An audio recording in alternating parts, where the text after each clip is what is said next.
യൂട്യൂബിലൊക്കെ ഇപ്പോൾ ട്രെൻഡിങ് ആയിട്ട് ഓടിക്കൊണ്ടിരിക്കുന്ന ഒരു റെസിപ്പിയാണ് കേട്ടോ ഇന്ന് ഷെയർ ചെയ്യുന്നത്. അപ്പോൾ അതിൻ്റെ കറക്റ്റ് റെസിപ്പി എന്താണ്, അതുപോലെ തന്നെ അതിൻ്റെ ടേസ്റ്റ് എന്താണെന്നൊക്കെ അറിയാനായിട്ട് വെയിറ്റ് ചെയ്യുക. അപ്പോൾ വീഡിയോയിലോട്ട് പോവാം.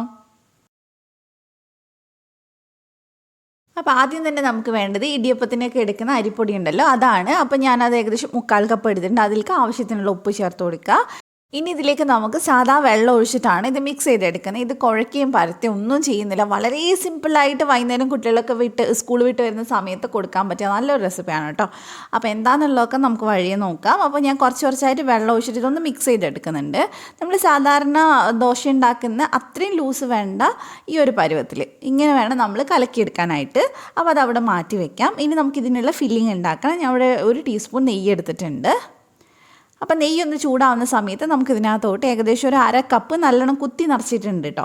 അത്രയും തേങ്ങ ഞാൻ എടുത്തിട്ടുണ്ട്. എന്നിട്ട് ഇത് നമുക്കൊന്ന് വഴറ്റി കൊടുക്കാം. ഒരുപാട് നേരമൊന്നും വേണ്ട, ജസ്റ്റ് 1-1.5 മിനിറ്റൊക്കെ മതി. കാരണം ആ നെയ്യിൽ തേങ്ങയൊന്ന് മിക്സ് ആയിട്ട് കിട്ടാൻ വേണ്ടിയിട്ടാണ്.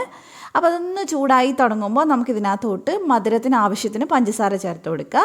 അപ്പോൾ 2-2.5 ടേബിൾ സ്പൂണൊക്കെ നിങ്ങളുടെ മധുരം പോലെ നോക്കിയിട്ട് ചേർത്ത് കൊടുക്കുക. ഇതിന് പകരം ശർക്കര വേണമെങ്കിലും ചേർത്ത് കൊടുക്കുക കേട്ടോ. അപ്പോൾ ഇവിടെ പഞ്ചസാര കൂടുതൽ ഇഷ്ടം, അതുകൊണ്ട് പഞ്ചസാര ചേർത്തന്നേ ഉള്ളൂ. പഞ്ചസാര ചേർത്ത് കഴിഞ്ഞാൽ പിന്നെ അത് നന്നായിട്ട് മെൽറ്റായി തേങ്ങയിലൊക്കെ ഒന്ന് പിടിക്കും. അത്രയും നേരം വെയിറ്റ് ചെയ്താൽ മതി.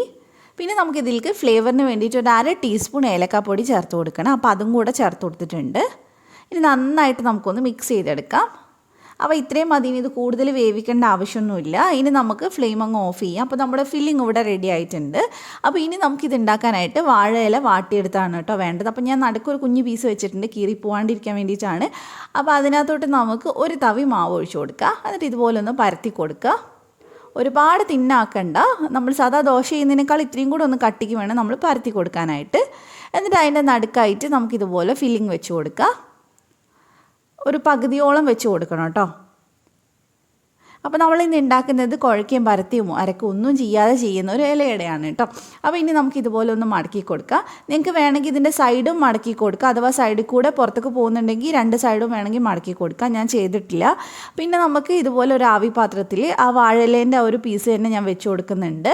അടിയിലൊട്ടി പിടിക്കാണ്ടിരിക്കാൻ നല്ലതാണ് കേട്ടോ, നിർബന്ധമൊന്നുമില്ല. അപ്പം ഞാൻ ഒരെണ്ണം വെച്ചിട്ടുണ്ട്. വീണ്ടും ഇതിൻ്റെ മേലെ ആ വാഴേൻ്റെ ആ ഒരു ഇത് വെച്ച് കൊടുക്കുന്നുണ്ട്. കുഞ്ഞു പീസാക്കിയതാണ് കേട്ടോ. എന്നിട്ട് നമുക്ക് വീണ്ടും ഇതിൻ്റെ മേലെയായിട്ട് അടുത്ത ഇലയുടെ വെച്ച് കൊടുക്കാം. അപ്പോൾ ഇങ്ങനെ ഒട്ടി പിടിക്കില്ല, നമുക്ക് സൂപ്പറായിട്ട് എടുക്കാനൊക്കെ പറ്റും. അപ്പോൾ ഇനി ഇത് അടച്ച് വെച്ചിട്ട് ഒരു 10-20 മിനിറ്റ് നമുക്കൊന്ന് വേവിച്ചെടുക്കാം. അത്രയും നേരം തന്നെ വേവിക്കുക. ചൂടോടെ എടുക്കുന്ന സമയത്ത് നല്ല പോലെ ഒട്ടലുണ്ടാവും. അത് കഴിഞ്ഞിട്ട് ഒന്ന് ചൂടാറിയതിന് ശേഷം വേണം നമ്മളിത് തുറന്നിട്ടൊന്ന് സെർവ് ചെയ്യാനായിട്ട്. പിന്നെ ഇതിൻ്റെ ടേസ്റ്റ് എന്ന് പറഞ്ഞാൽ നമ്മുടെ ഇലയടേൻ്റെ അത്ര ഇതൊന്നും ഉണ്ടാവില്ല. കാരണം ഇത് നമ്മൾ അരിപ്പൊടിയിലല്ലേ ചെയ്യുന്നത്. നമ്മൾ അരി വെച്ച് ചെയ്യുന്നത് പകരം അരിപ്പൊടിയിൽ വെച്ച് കഴിഞ്ഞാൽ കുറച്ചൊരു സോഫ്റ്റ്നെസ് കൂടുതലുണ്ടാവും.